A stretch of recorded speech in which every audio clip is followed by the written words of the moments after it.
Coming to you from the historic Hart Building in Marysville, California, in Studio 93, In the Tank with Fish, with your host, Bob Fischetti.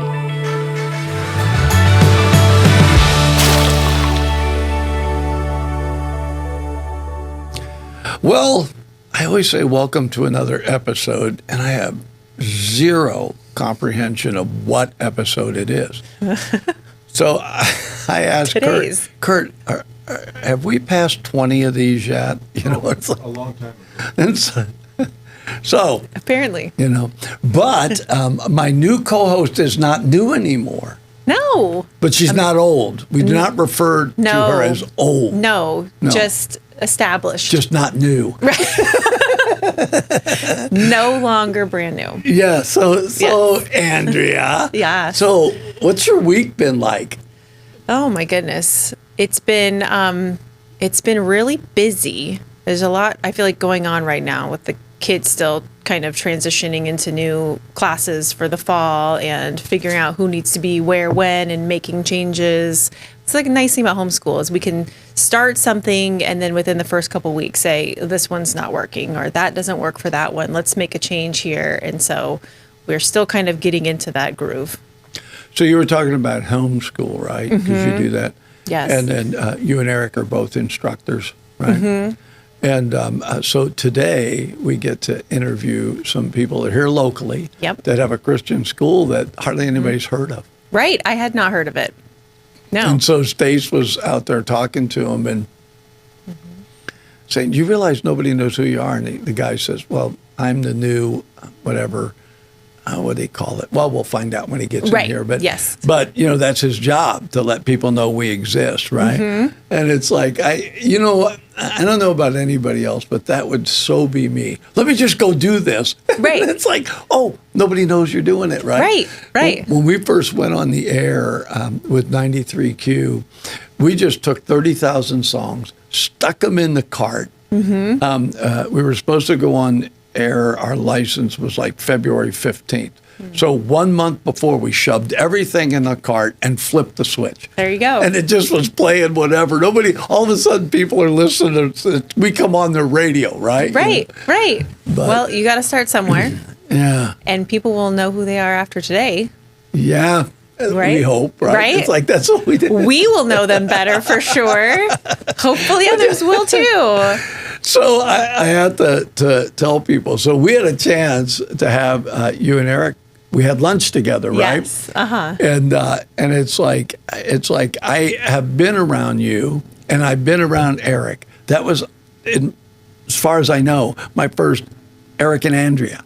Yes. Because even when we did the interviews, we thought you were going to be in here when he got interviewed, Right. and that didn't happen. So we had you guys separate, right? Yes, because So- someone had to be with the kids while they were doing their classes. So yeah, that was really nice. And I think when we've been together, it's always been in a busy environment, at a game or something. So this was the first time we really kind of sat down and had our youngest tag along with us, Which was cool. who's tagging along again today.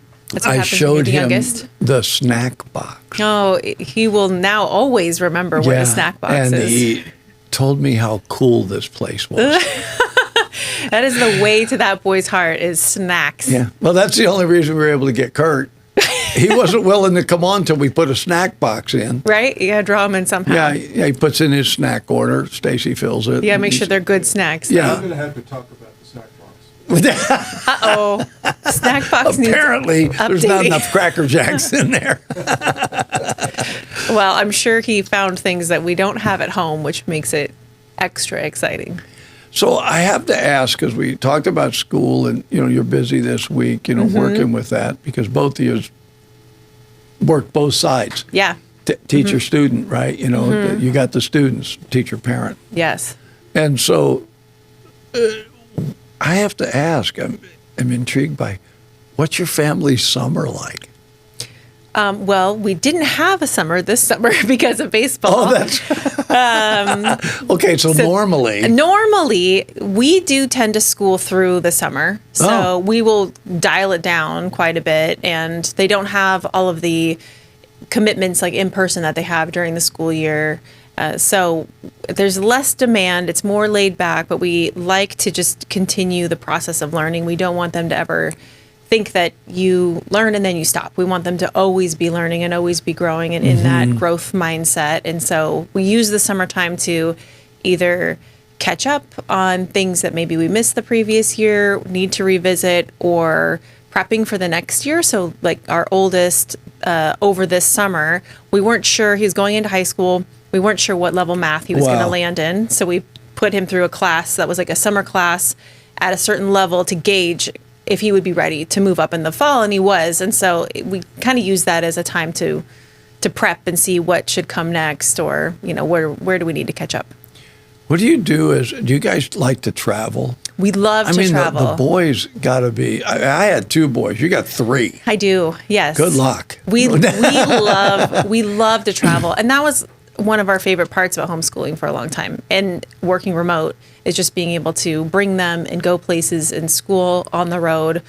Right now, we were just talking about it yesterday. I don't know why, but yesterday I said, I just have this itch to just pack some bags in the car and just start driving east and just see places, because we talk about so many places and we fly in and we fly out, but I want to see what's in between and experience more, especially at this age where, they still want to be with us for the most part. We're not, super lame yet. And we can have that time together because of this flexibility with their schooling. So we'll see. Maybe next summer. I said maybe next summer we do like a big road trip and really see some new places. I used to love to fly, and my youngest son works for Southwest Airlines, so I can fly for free. And if I want to go overseas, I only pay taxes. That's amazing. And so, but I've gotten to a place where I want to drive. Really? I want to like see, because in an airplane, you look out the window, nice clouds. Sure. Maybe you see a little Most ground. of the time, right? Yeah. And so the whole point of air travel is you move faster. Right. So my wife wanted to go see Monument Valley. Mm-hmm. So we flew into Phoenix, and then I got in one of those cars that drive themselves. Oh, Which was, it's a lot of fun. I mean, Yes. It really was. And then I rented a Jeep, and we went up to, so we got to drive a lot. As a matter of fact, we drove a lot of miles. Mm-hmm. And, but I just love it. I just love it, Yeah. They're just different. And we had our grandkids with us, and my youngest boy. So it was really fun, to be able to do that, where you're actually seeing, and that country is beautiful, right? Driving through there. So I get the road trip thing. Yeah, there's so much to see, and I feel like we haven't scratched the surface here, in the US. There's so much I haven't seen. I feel like I've spent most of my time on either coasts, not a ton in the middle, other than like down in Texas for work, but kind of missing a lot of the middle of the country. And I would love to see it with the boys and have them experience that. And I just love the flexibility of car travel. I think flying it saves time, but there's all of these stressors to it. And like, what if we lose our bags? And what if it gets delayed? And what if we miss the connection? Yeah. And we get in our car, we can stop when we want to stop, get coffee when we want. It gives you just this flexibility. So I like anytime we go down to Southern California, we drive, which it's not that far. And I actually was supposed to go down recently for work, and I was going to fly into Burbank. And then I calculated it out, and I was only going to save myself about an hour by the time I had to get to the airport early and park and go through all the things and fly, then get there, get off the plane, go get a rental car, do all of that. I mean, I can get down to Burbank in 6 hours driving, and it was going to be like about 5 hours altogether. I thought, what a waste. I'd rather just get in my own car, and then I have my own car down there. I'm not trying to learn somebody else's car or rental car. So, yeah, I love the flexibility of driving. I have one quick Burbank experience. My oldest son worked for Southwest before my youngest son Oh, okay. did. And so that was before 9/11, so I just carried a stack of tickets. And you'd go up to a counter and, hey, you got open seats, right? Oh, wow. And it's like, no, because you're standby. I'll just go to another counter and I'll fly there and then fly where I want to go because it's all free. Yeah. And so I was in Vegas. I had two sisters lived out in Vegas, and I called Pablo and I said, "Hey, Pablo, I'm going to fly back." And he said, "Do not fly into Burbank." Really? And I said, "Why?" And he said, "Dad, I'm telling you." He had a friend down there, Shauna, and he said, "You won't get out of that airport. You'll be the last one out." Because standby, it's just a very busy airport. So I said, all right. So I hung up on the phone. I'm like, what do kids know, right? More than we think. So I flew into Burbank, and I was early in the morning. I thought, I'm going to get out.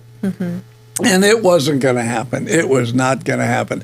I got out. I ended up with two other standbys from Southwest. We all got out on the last flight. And they told me, we knew that. That's how Burbank works, right? Yeah. And I even talked to his friend, and she said, "Poppy, I can't get you out. I can't work anything. Yeah. It's the way Burbank Well, it's a small airport, which is why locals love it versus LAX, which is just so big and crazy. But there's so many flight options at LAX. Burbank, there's only so many a day. So that makes sense that standby, it's probably not your best choice.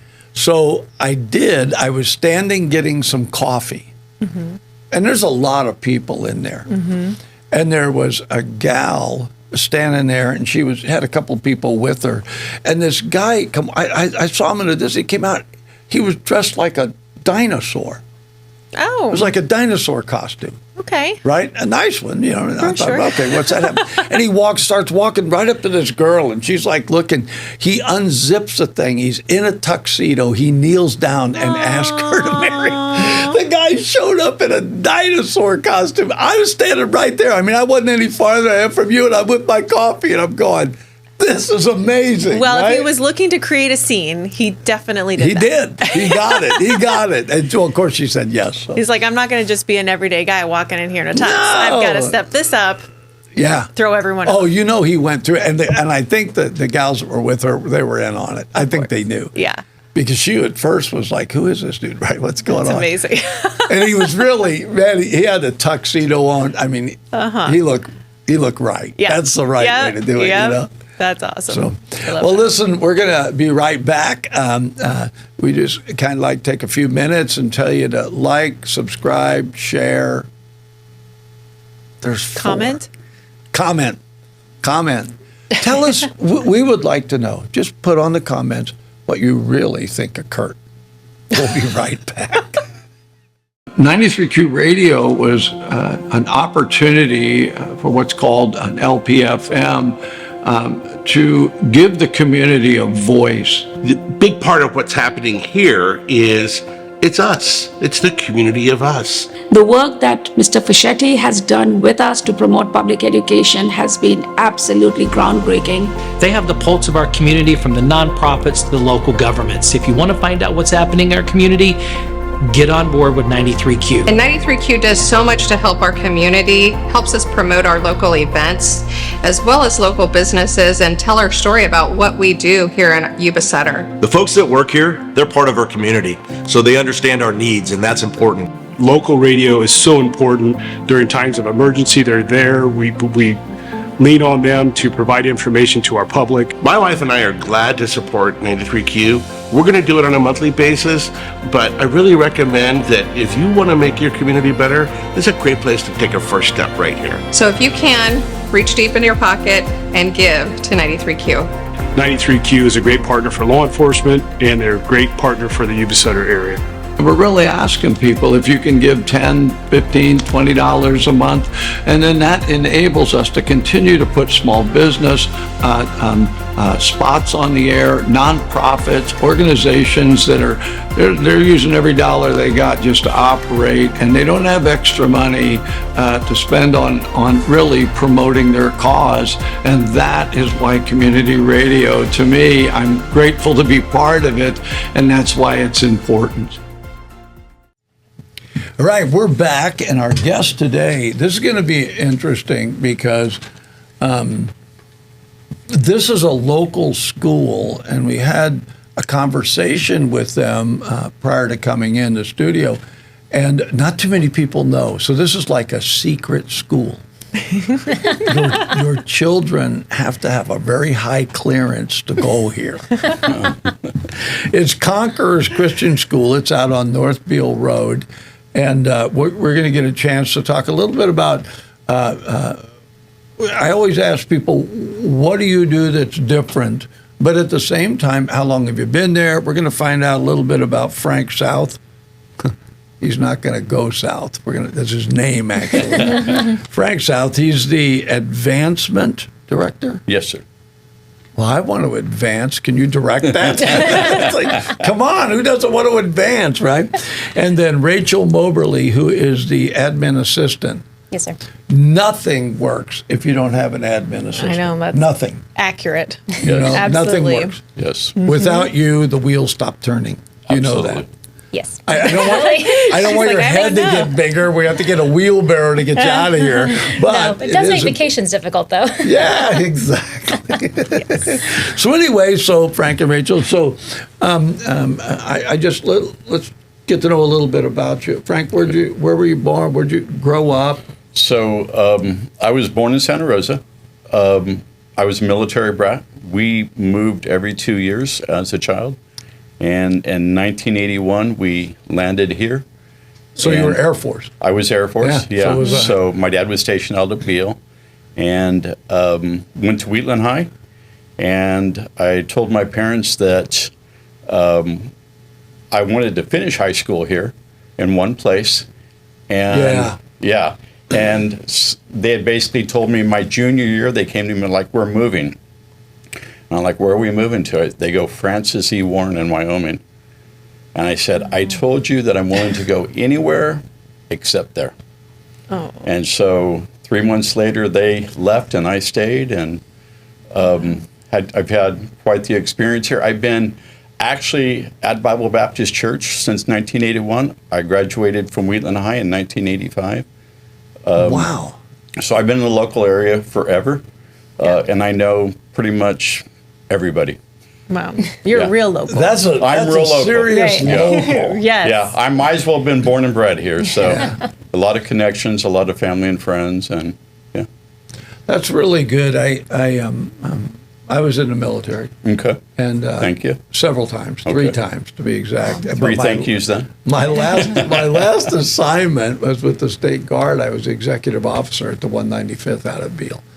And I have been just amazed how many people end up here out of Beale. Yeah. Mm-hmm. Yeah. Well, we have a huge veterans population. Oh, yeah. And that's part of the reason, right, is because of Beale. Yeah. But you're the first one I met that was a military brat. Yeah.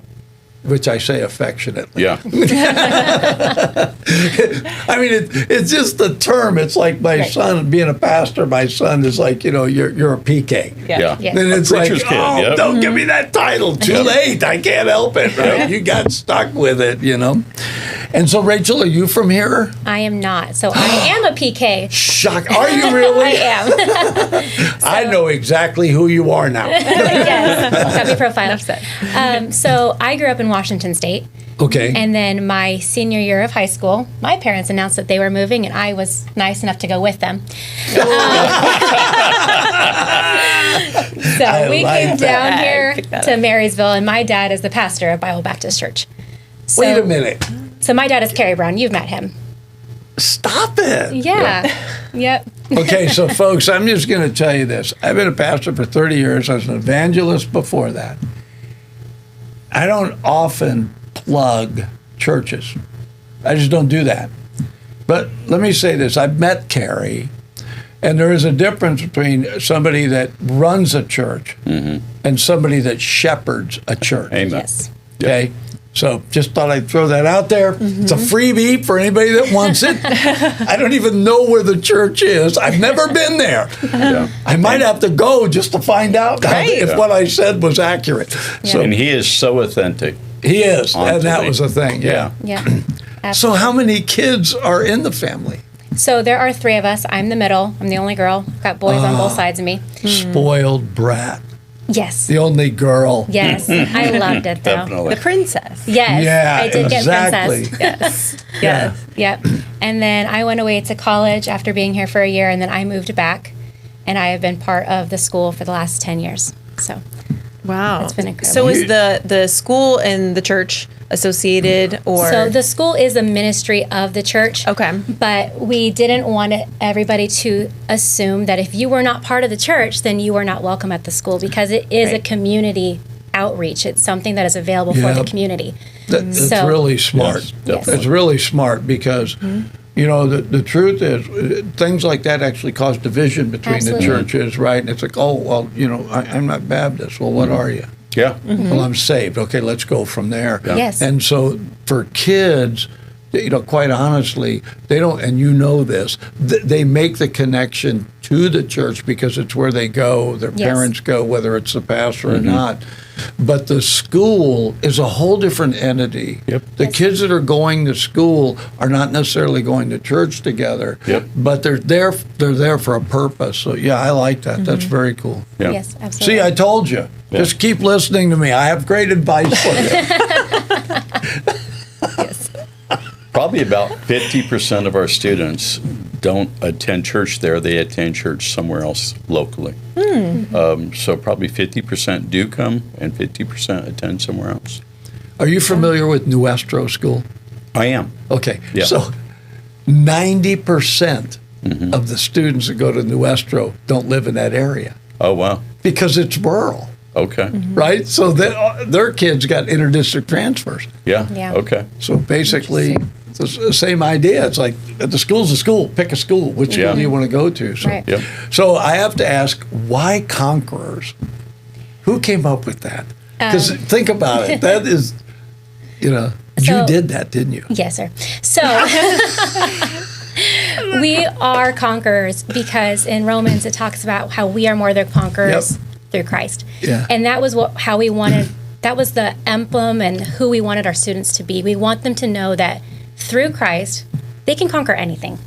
And it doesn't matter what the world throws at them, what life throws at them, and there are going to be ups, there are going to be downs. But when you have that background and you're rooted in Him, there is nothing that you cannot do.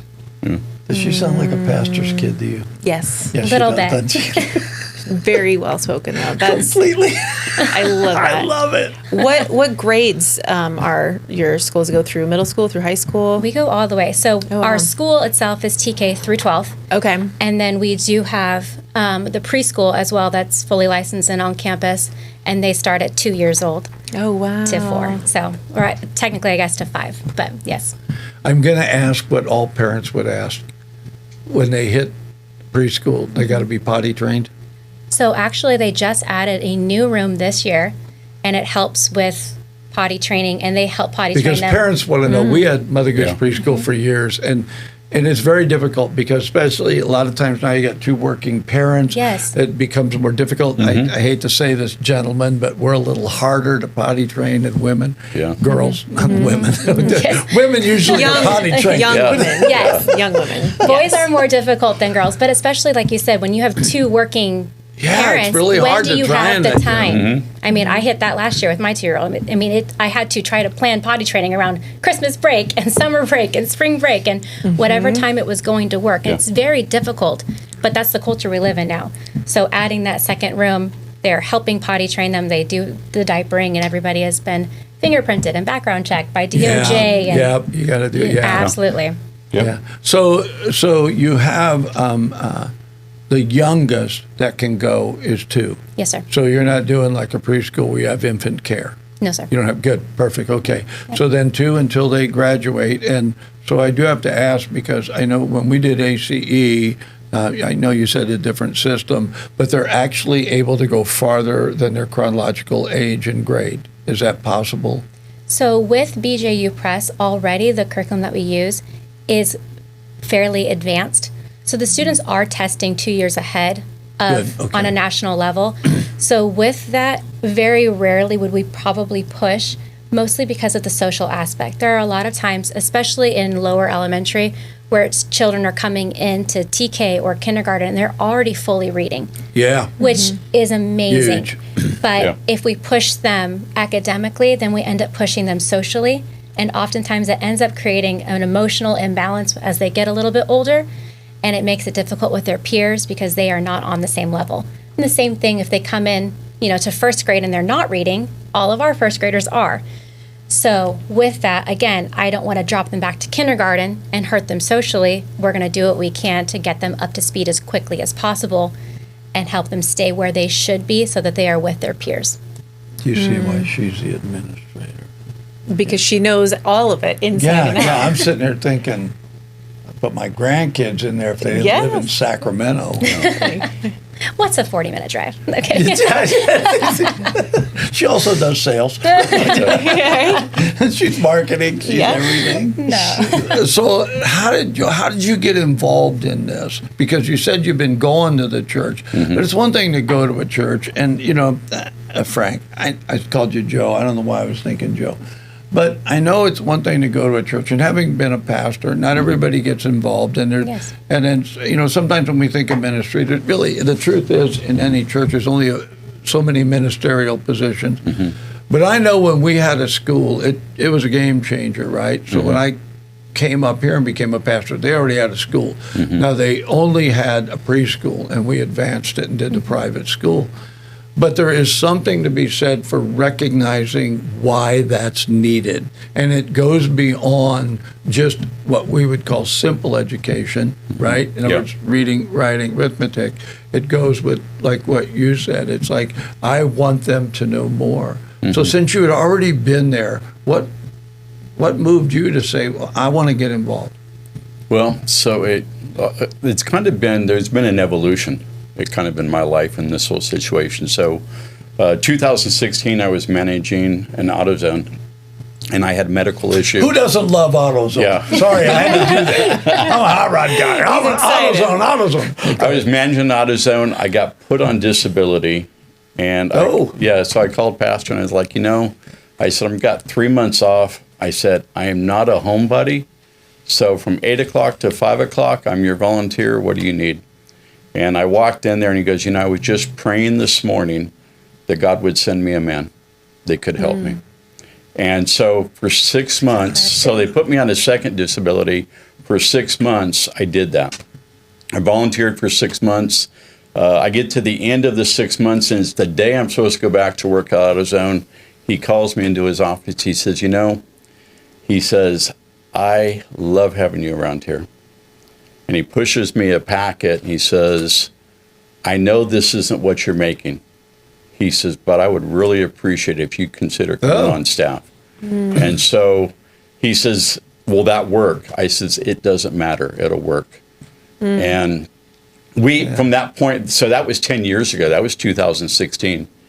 And then 2 years ago, he came to me. He's like, hey, you've been on the church side for all these years. He goes, I need some help on the school side. He goes, are you willing to come on the school side? And so last year, I was his administrative assistant, and she was teaching the high school class. And I went to her, and I was like, quite honestly, this is more your forte than it is mine. I said, she is, this lady here, she knows the school. She knows the hearts of the kids. She is very structured, very organized. And we sat down and we're like, okay, I would like to get back to advancing the community because I do know most everybody in the community. So advancing the school in the community and getting her on the administrative side. So she runs the administration of everything, the handbooks, all the other good stuff. And I just basically try to get out there and publicize who we are and what we're doing and what makes us different. She can't go out there. Nobody believes a 12-year-old. She does look young. I do have a very young face. You hear it all the time. I do. She's sitting there, she's saying, and I have kids. I'm sitting up here going, do I say anything? Because I don't believe her. I am in my mid-30s. She's supposed to be a Christian. She's supposed to be telling the truth. Yeah. I can't even believe she's married. What kind of parents lets a 12-year-old get married? This ain't Arkansas. It's like... Anyway, I got that out of my system. Yes, but, I know. I'm a young face. the minute you start talking, you hear two things. You do hear your intellect. You're not dumb. You know what you're doing. But the other thing that you hear is your passion, not just compassion, right? I'm sure you love the kids, but the passion to move things.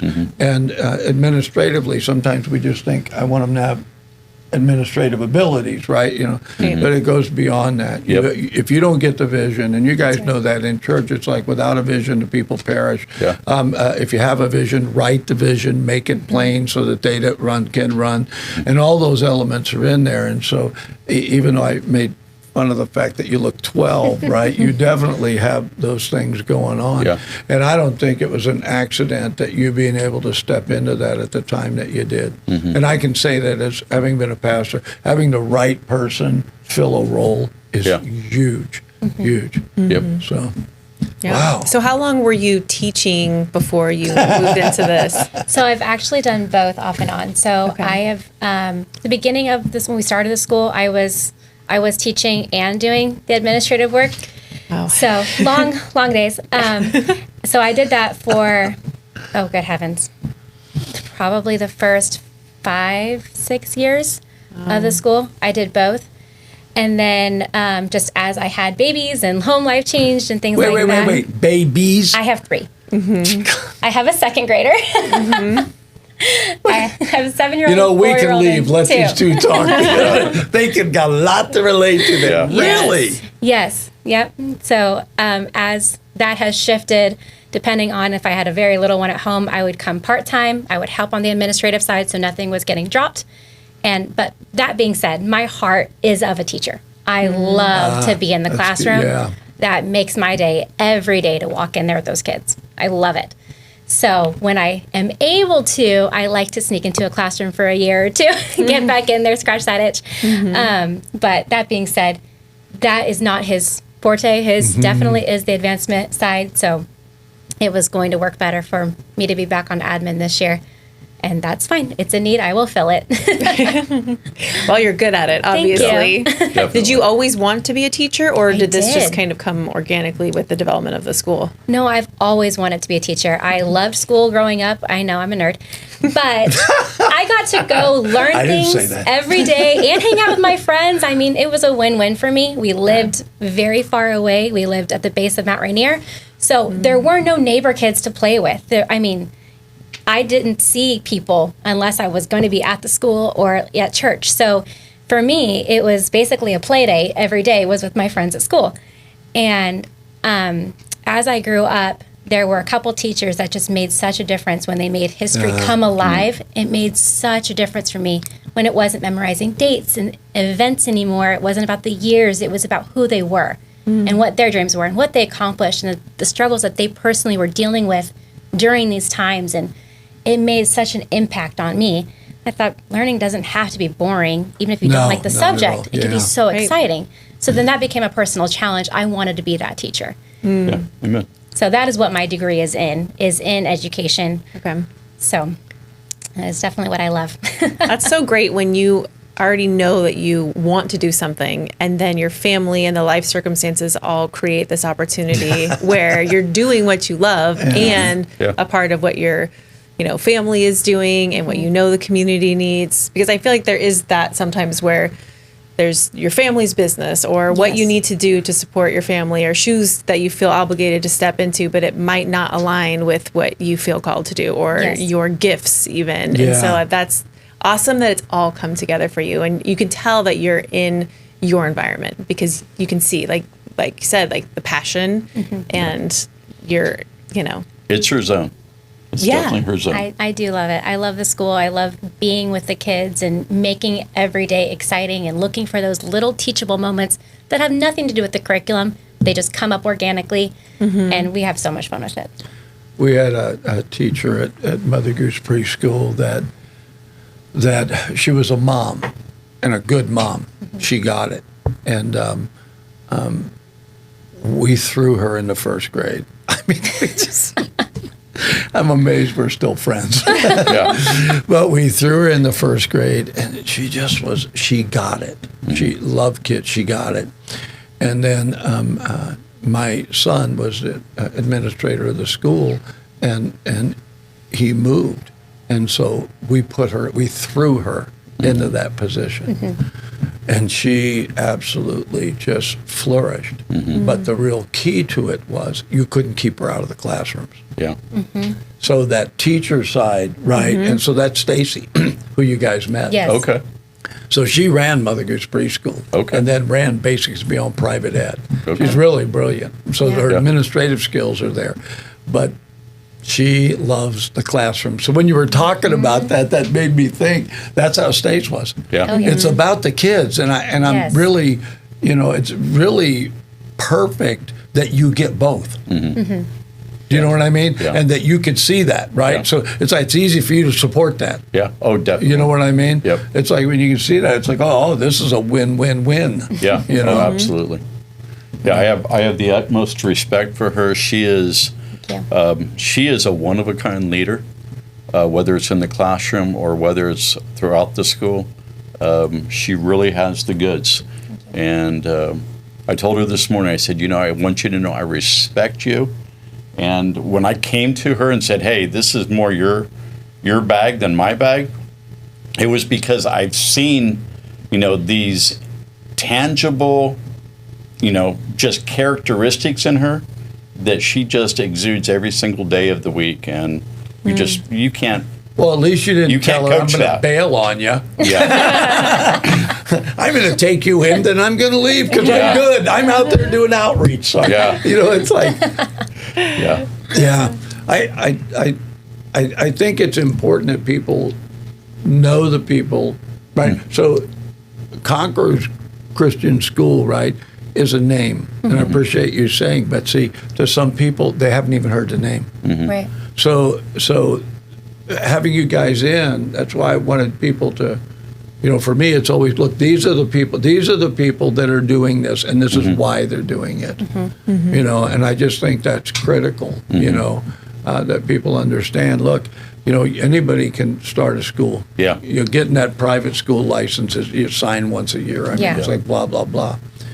But to really have a school, run a school, and see it do what it needs to do, you need not just the teaching quality, but the administrative one and everything else that goes in it, right? And so for you to be able to I thank God you came back from Washington. Yeah. I'm sure you had a great time there, but you know what I mean? Yeah. But it's like I had met Kerry, I don't even remember him telling me they had a school out there. I don't remember. Yeah. He was on because you guys were doing a Christmas play or something, Okay. some Christmas thing at the drive-through or something. I don't remember. It's some kind of thing anyway. but it was like, so when I heard that you guys were coming in, I was like, there's another school, and that's why Stacy said, does anybody even know you guys exist? So we're hoping they will after Oh, this. yes, definitely. So I do have to ask concerning that, do you have openings in every grade? We do have open enrollment right now. We are continuing enrollment.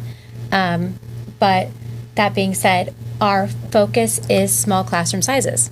So I am not going to overpack a class so that we lose that individual touch.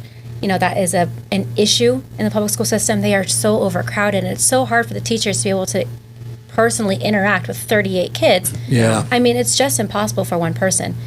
So with that, our small classroom sizes and that small, low teacher to student ratio is incredibly important to us. But we are still enrolling, and there are several classes that have more space. There's a couple that are very close to capping out. But yes, we are still enrolling right now. Yeah, I get it. My son's a high school teacher, and my daughter-in-law is a principal.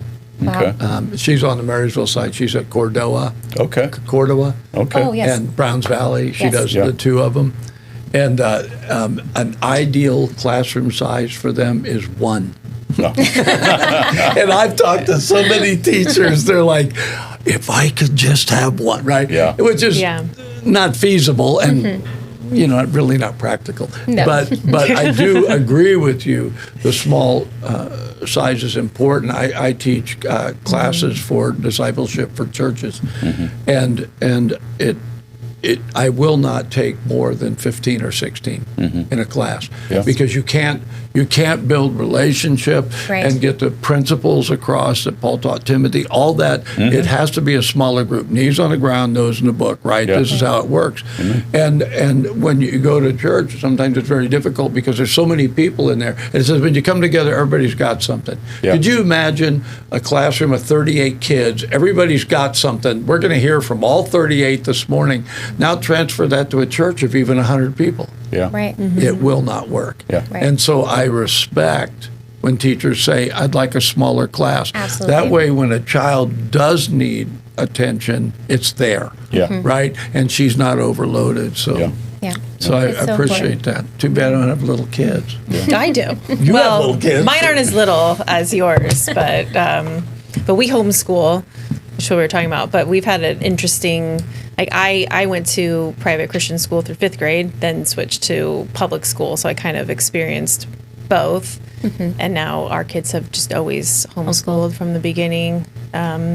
But I love to hear what's happening and there's, I mean, I think you can ask any homeschool parent, we've all hit those days where we're like, where's the local school? It's time to send you. Need a moment. Get in the van. Right. Or it's a good threat too. Do you want to be outside like the other kids at 6:30 in the morning? I didn't think so. Let's get it together. Waiting for a bus. Waiting for the bus. You know, it's funny. I was heading to school this morning at 6:15, and there was a young man walking up there. I was like, the heck is he doing at this time in the morning walking up to a bus? It's early. Yeah, it's I'm like, early. That's just insane. Yeah, we see the kids on, our street and they're out there. And then in the wintertime, they always look so cold and it's dark still. And yes, I was telling my they'll boys. get over it. I had to get up and walk through the snow backwards, uphill both ways. I'm sure. Right here in Marysville, California. Right.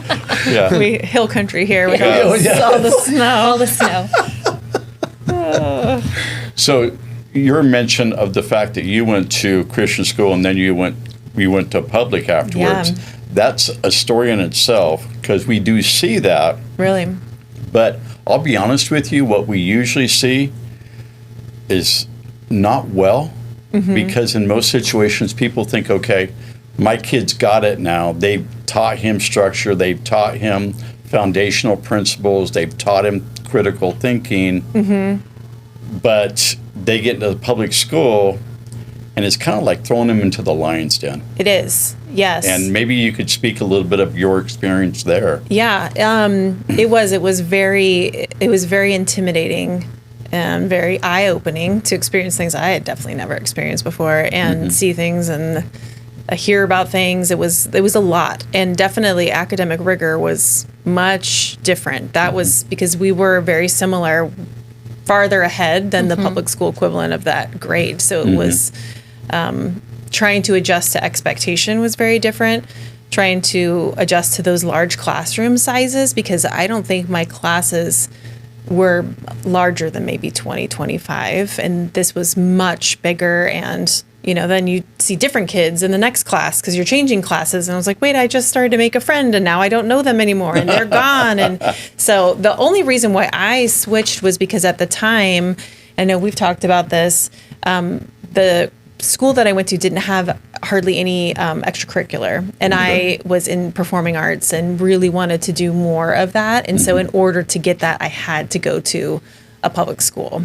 Okay. So, Which that was those amenities that private schools have a little bit more difficulty having. Yes, although I will say now, so this was Reading Christian School up in Reading, that's where I grew up. Okay. And now they have a lot more, and they have sports and things that didn't exist back then. They didn't even actually have past 8th grade then because my older sister stayed through 8th, and then she had to go to public high school. Well, I think there was one private high school up there. I don't even think they're there anymore. But so that was the only reason why I switched was because I really wanted to do extracurricular. And I had played softball growing up, and all of my friends from softball were all going to be going to this same public middle school, coming from all of the different public elementary schools.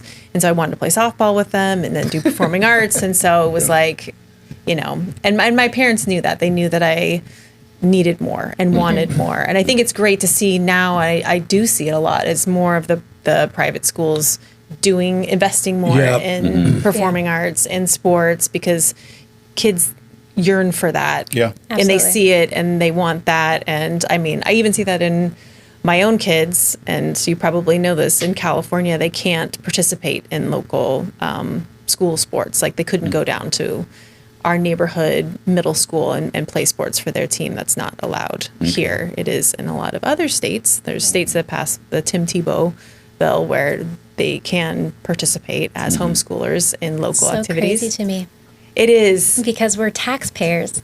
That is correct. So we're paying for education twice, people. That is correct. Well, That is that's correct. the truth is that, and one of the difficulties people say, I'd like to put my child in private school, but public school's free. Yeah. Yes. Well, you know, nothing's free. Yeah. Right, there's a trade-off in that.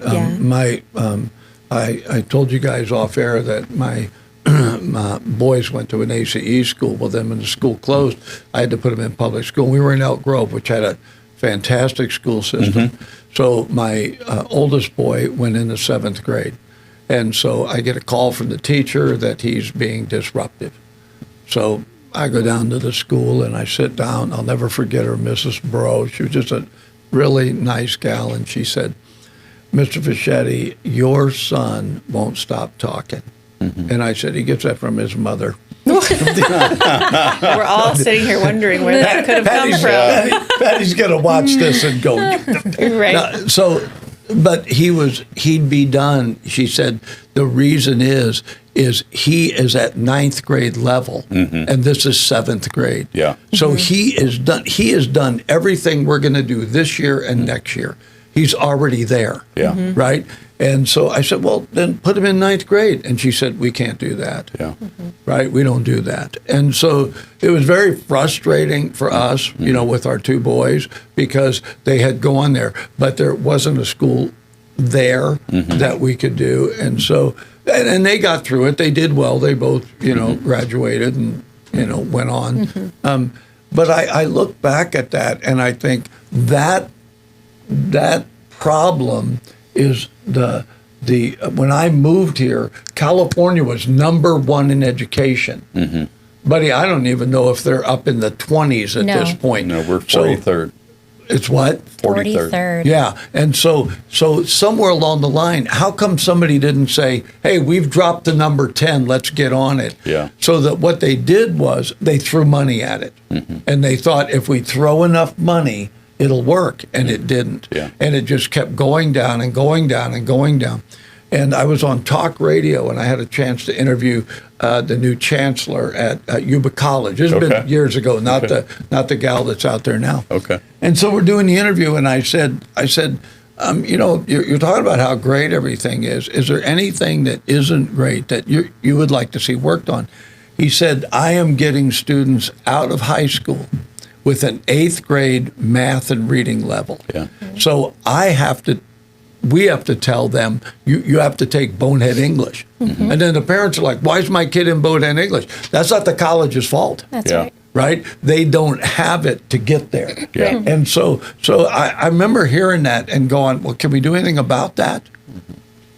Well, and now they're graduating kids from high school who can't read. Yeah. Yeah, and it's like, guys, at what crazy. point do we go, no more money? Yeah. Right. Until you know, it's like a product, right? It's bad business. And it's like, and both my kids are in my daughter-in-law, my son are in public education, and they get it. We've had these conversations. So they're doing everything they can to change it. So, and I think that's what it's going to take. People locally to say, look, we got to change. I don't care what, you know, anybody else says. We need to do whatever we can to, you know, up the standards. And so I think people will make a difference. And at some point, I hope they make the difference when they vote. There's my plug for voting this November. Yes, please. Right? Because I want to see what can happen in the private sector with kids graduating. We had kids that graduated from ACE that graduated, already had 2 years of college. Yeah. Yeah. And you can do that. Yeah. Yes. You know? Well, we had a 9th grader last year that tested across the board at college level. Yep. And I'll be honest with you, so I've That was had in every subject. And we had 8th graders that were in college level in several subjects. Yeah. Amazing. And then I had a situation over the summer. I had a young man come to me, and Grandpa wanted him tested. And he said, you know, I just want to know where he's at. And I bring the young man in. He's a junior. And I'm like, okay, so how's your reading? Because we're going to test him. And he goes, it's okay. He goes, but I plan on being an electrical lineman, so I don't need to learn how to read. And I'm like, what? Don't work on my line. I'm like, where did you get that thought from? So I have him do a reading test, which usually takes one of our students like 20 minutes. And it took him a little over an hour. Then I had him do a math test, and my wife is waiting for me while I'm doing this test. And 3.5 hours later, he finishes the math test that should have taken 30 minutes. And even with all that, and I talked to, went back and showed literally, second grade in some things as far as reading level, getting ready to graduate from high school. And he's been passed on year after year. Yep. And the old saying was, no student left behind, but we're not doing it the right way. They're just It pushing should be no everybody. student left behind because they're all getting it. Right. But now we're giving them a badge and saying you're okay Right. where you're at. And this morning, that grandparent said, how much is your school again per month? And I know it's got to be clicking in the back of his head, can you guys do something at this point? He's a senior now. Wow. And reading level at second grade level. It's going to be a lot of work, but yes. Yeah, but I'll be honest with you, we see this all the time. One of the first things that we do when somebody wants to come to our school is we do a test. And we check, and she can go more thoroughly through this, but we check where they're at in their English language arts and where they're at in their mathematics. And then we try to build a curriculum around that to help them get to where they need to be, and then to get to a place where they can start advancing. And we really want them to strive for excellence. Yeah. We had to do that at Basics and Beyond was our school, because even during COVID, we got kids and they were in there on their computers. And my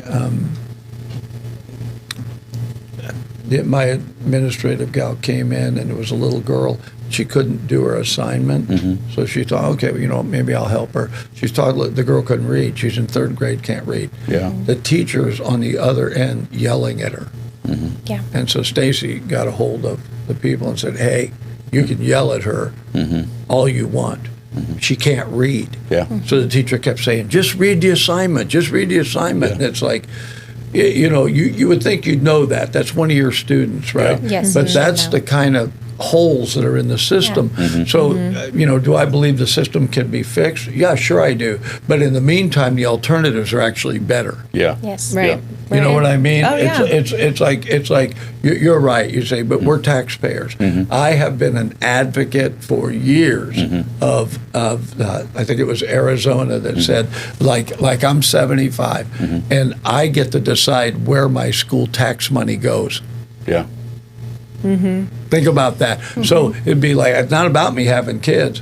I say, hey, this percentage of my taxes goes to Conquerors, right? If we did that in California, the private schools could afford to do the things they need to do. They're already doing the job without it. Yeah. Yes. Right. I'm getting ready to get on a soapbox. Given a thought, though, you think of investments. How many investments do we make, whether it's in retirement or whether it's in a home, that we don't pull money out of our pocket in order to make that investment grow? But yet we think that our children, that we can send them to some random place where there's not a relationship, where we don't know that person intimately, and expect that they're going to have the best interest for our particular child when there's 30 or 38 other students in that same class. Right. And to me, my granddaughters, my grandsons are my most important investment. My granddaughter was going to a public school. We brought her in one weekend because I saw a lot of attitude issues. She was living 45 minutes away, like your grandkids. She was living 45 minutes away with her dad up in Redding or Red Bluff. And we brought her in, I tested her, and she was second grade level going into third grade, and she was testing kindergarten level. And I went to the parents and I said, hey, we are letting her down, and she is the next generation. She is our future. We sat down, and she actually lives with mom and dad on the weekends, and she lives with grandma and grandpa during the week, and she goes to school. And she is now testing above grade level with just 1 year in. Yeah, a lot of the kids, we were amazed. They actually were thrilled to learn. Mm-hmm. Yes. You know what I mean? Yeah, That's they the love culture. it. You have to create that culture. Yes, and so they were like excited. You know, it's like, and they found themselves succeeding. Mm-hmm. Yes. And they were like, man, I'm succeeding. Yeah. We're going to have to go because we still got one other guest to bring in. Okay. Much as we hate to dump Rachel, but I'm thinking we should keep Rachel and dump me. No, you're doing a great job. don't tempt me. All right, listen, we're going to come right back. We are with Conqueror Christian School. And what we want to do now is we'll take a little break here. We'll run a spot that says like, subscribe, share, and comment. Excellent. Come on, you're proud of me. Yes, I am. Rolled. And but we're going to be right back because we're going to talk to a parent who has put her children into the school. We think you're going to like it.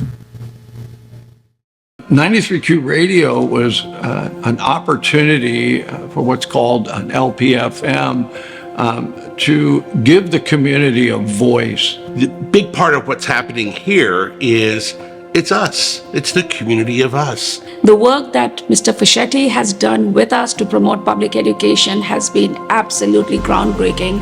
They have the pulse of our community from the nonprofits to the local governments. If you want to find out what's happening in our community, get on board with 93Q. And 93Q does so much to help our community, helps us promote our local events, as well as local businesses, and tell our story about what we do here in Yuba Sutter. The folks that work here, they're part of our community, so they understand our needs, and that's important. Local radio is so important during times of emergency. They're there. We lean on them to provide information to our public. My wife and I are glad to support 93Q. We're going to do it on a monthly basis, but I really recommend that if you want to make your community better, this is a great place to take a first step right here. So if you can, reach deep into your pocket and give to 93Q. 93Q is a great partner for law enforcement, and they're a great partner for the Yuba Sutter area. We're really asking people if you can give $10, $15, $20 a month, and then that enables us to continue to put small business spots on the air, nonprofits, organizations that they're using every dollar they got just to operate, and they don't have extra money to spend on really promoting their cause. And that is why community radio, to me, I'm grateful to be part of it, and that's why it's important. So we're back, and wasn't that a great break? Yes, I enjoyed it. And now we're going to talk to Nelly Damasio. Did I say that right? Right. Yeah. Right. And so, because Nelly has her children at the school, and so we've talked a little bit about how the school came to be, and what a great little administrative gal. And then we talked to Frank, but it wasn't the same. But we're hoping you're getting a picture of the school. But now we wanted to talk to one of the parents because it's way different when you're on the inside than on the outside. But it's the way they mix. So how you doing, Nelly? I'm doing great. Yeah, great. Yeah. So you and I have had many conversations. We have. And I've yes. met your kids. Yes. You have cool kids. Yes. Thank right? you. But that's my opinion. Thank you. You know what I mean? I think so. So how did you end up, you have 3 boys, 2 boys. 2 boys. You have 2 boys. And a nephew, yeah. Yeah. And so how did you end up wanting to put them in the school? So I first met some of the staff at the Peach Festival. Oh. They had a little Peach Festival stand there. And so we started talking about school, and I wasn't that interested yet. I wanted to keep the oldest in public school because it worked for me and it was not far from my house. But listening to to what the structure was. They wear uniforms, which works for me because we don't have to, think about it much. Yep. But then we went into the Christian principles and how they had a structure, and that started to get my attention. So then I set up an interview with the school, and that did it. That really did it. I was able to meet some of the staff. I was able to look at the facility and look at the curriculum. And what got me was the critical thinking, because I feel that a lot of times we're missing that in today's world. And so that was what got me in. It's kind of, it has come to a place where it's like, we're just going to put the information in. Yes. It's not about you thinking about it. It's like, remember this and take the test. Right. So the whole concept of having that freedom, which really is a freedom, to assimilate the information to your own thinking, right, wasn't there. And so that has to come back across the board. We really need that in our public school system. But it's not hard. always there. Yeah. And we're just moving forward. We got to pass the test. I had somebody tell me it got so bad at one point that they were just teaching to the test. Right? We just want you to pass the test. So we're going to give you this information so you can pass the test. It's not like I have the knowledge, I know how to use the knowledge. None of those elements were there. And so how old? So you got two boys in there. Two boys in there, yeah. 9, And how old are they? 9 and 11. Yeah. Yes, 4th and 5th grade. Yeah. So the story that, to me, the story that that changed a lot for me was my son needs a little bit of extra grace at school. And I was nervous about that going in. And I don't think we knew exactly what I was getting into, but the amount of support. So he has an IEP, and there was some reference to it was going to be almost impossible for him to read and do some math, and he's doing everything at 5th grade level. But it has to do with the support. It's a community coming together to teach one child at a time, right? And so that made an impact. And I was raised in public school throughout my entire life, and I had no idea what private looked like. And now what I get out of it, I just don't think I'll go back. Well, being older, there was a time, I went to public school, got a great education. And I look at clear back then, right? And then I look, so education has changed. We were talking when I came to California, they were #1 in education. And what'd you guys say? They're like 43rd now. 43rd, right? And it's like kids in Appalachia getting a better education. But I have great hope. I will tell you why. Because I've met teachers and administrators, my family included. And so I want to see change. We do. Yes. But I don't know how long that will take. Right. And in the meantime, having an alternative like a Conquerors Christian School and others, it gives parents like yourself an opportunity to say, listen, I'd love to wait for the system to change, and I believe there's good teachers and administrators in the public school system. But my children right now are getting ready to approach those incredibly wonderful teenage years. I don't want to discourage you, Nelly. No, I'm praying about it we call already. my wife and I refer to them as the dark days. So which is really not. It's just a part of their adapting, and once you get it. But what a wonderful thing to be able to step into that and almost immediately recognize the shift. Yes. Right, and that's what happened to me. Now with my younger boy, I see his testing. They do the state test, which is not California, and he's testing, I think, 2 grades ahead.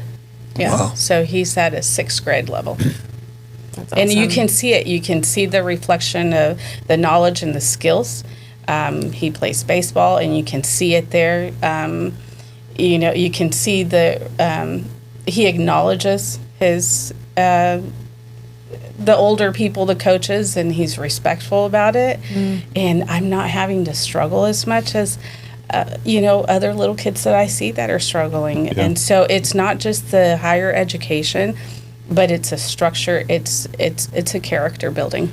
And so traditionally, Christian schools, the issue is character and conduct. So beyond the academics, there is that structure that says, hey, like, I didn't realize you guys have uniforms.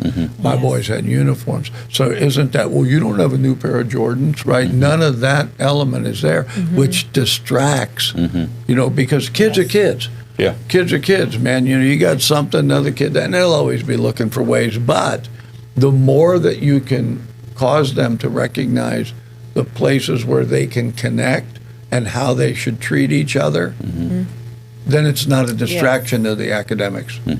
So it's an element of it. It's also part of it, And so, yeah, your boys are cool. So he's playing travel ball. He is. I keep them busy. William, who is my oldest, he is part of the Royal Court this year with Yuba Sutter. So it takes a community to build this definitely. Individual, a character. School has a lot to do with it, and they build confidence, and William is out there. And, I think that they're going to do great things, but it took me to have to take that step forward. Yeah. As a parent, sometimes, we have all of these expenses, but I always say prioritize. Right. Because I hopefully won't have to spend it on, other things later. Well, you have a choice. You can put it, into your child or buy that boat you've been eyeballing. Right. Yes. Yes. You look like the fisherwoman type, I was just saying. What has your experience been like adapting to like homework and things like that? Something that I hear a lot. I have friends that teach public school. They have to assign so much homework because of the big class sizes during the day. They just can't get to it all during the day. And so then it ends up being more parental responsibility at night. What is that like, even though there's more rigor? Are you finding that there's a difference with that? There is. So going in was the most difficult part because the curriculum is completely different, right? All of a sudden we go from memorization and, I'm not trying to be negative here, but classrooms in the public sector are a lot larger than the private. So when you get into the private, they're smaller, and so they're really paying attention to you, right? Yeah. And so coming in was hard, having to adjust and get, especially my little William, to the level was challenging.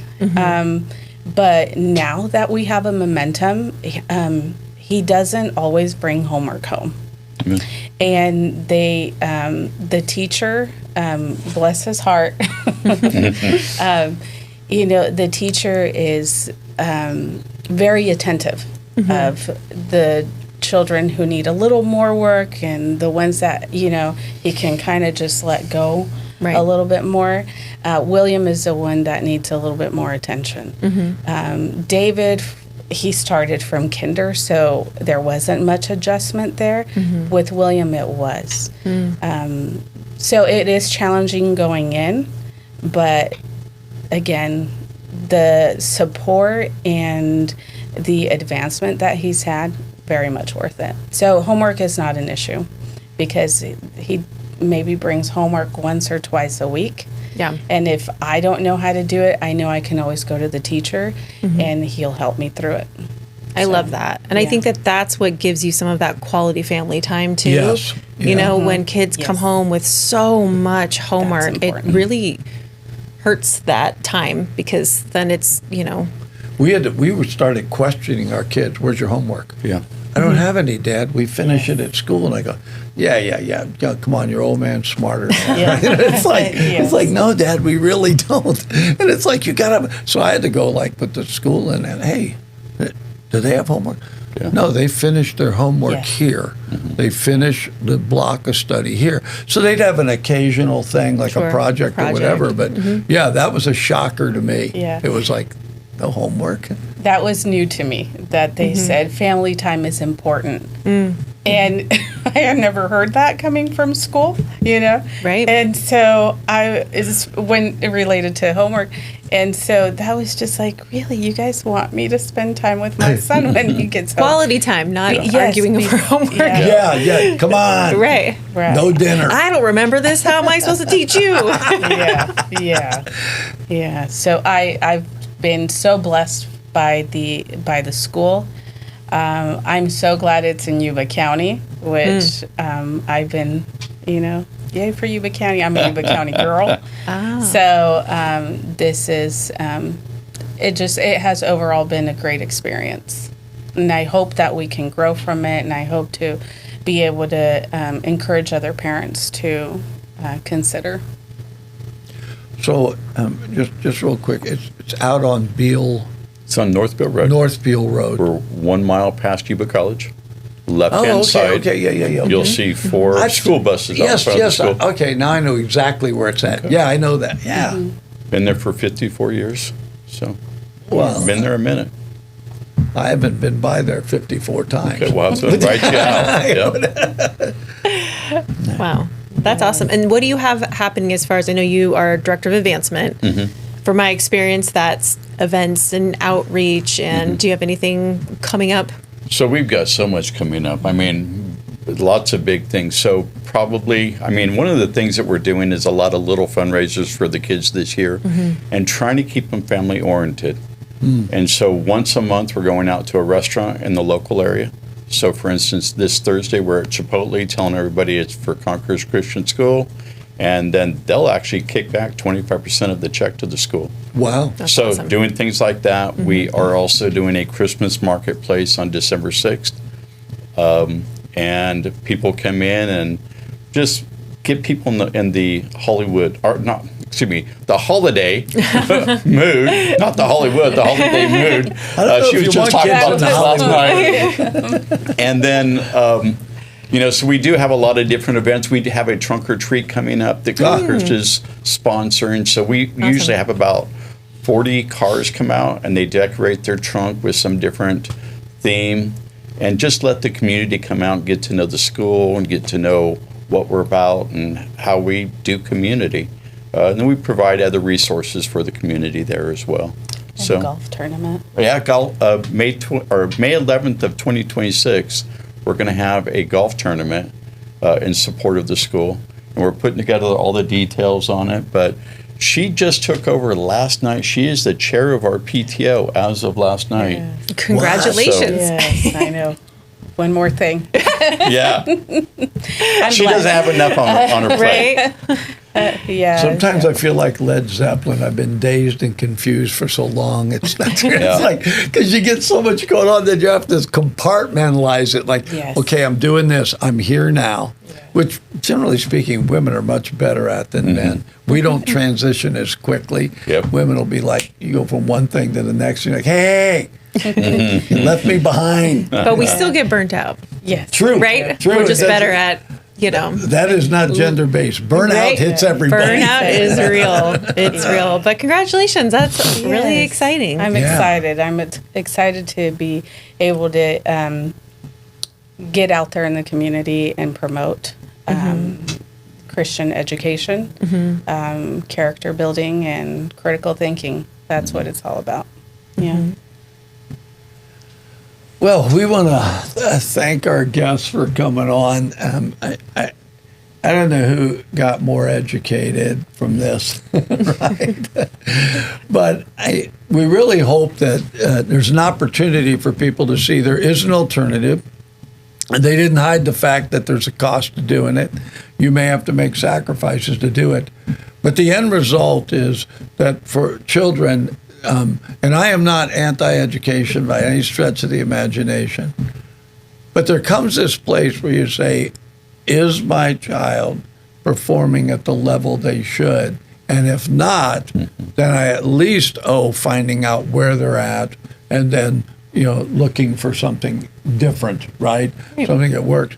So Conquerors Christian Schools out on North Beale Road. I would suggest if you're watching this and you're thinking, well, I don't know, go find out. Take a little ride out there, talk to somebody, and I mean, and just the way it is, I never know from 1 minute to the next. Much like you were talking about, my boys went from private school to public school. They had some great public school experiences, but it was a shocker, right? Because there is that much of a difference. So anyway, we want to thank you guys for watching this on behalf of my incredible co-host. Thank you. And myself. We'll be looking forward. We've got some great guests coming up. We've already got in the lineup for the show. And take advantage of this. When these come on, if you're seeing something, that's why we wanted to have a parent as well as the administrator. And their new, I'm going to take care of everything guy. Advancement director. Right? Whatever. Well, that's what the pastor said. You just give it to him, he'll take care of it, right? Frank's the guy. Anyway, thanks again for watching. Remember to like, subscribe, share, and comment. There you go. I'm going to learn this. I need to go to school. Thanks so much.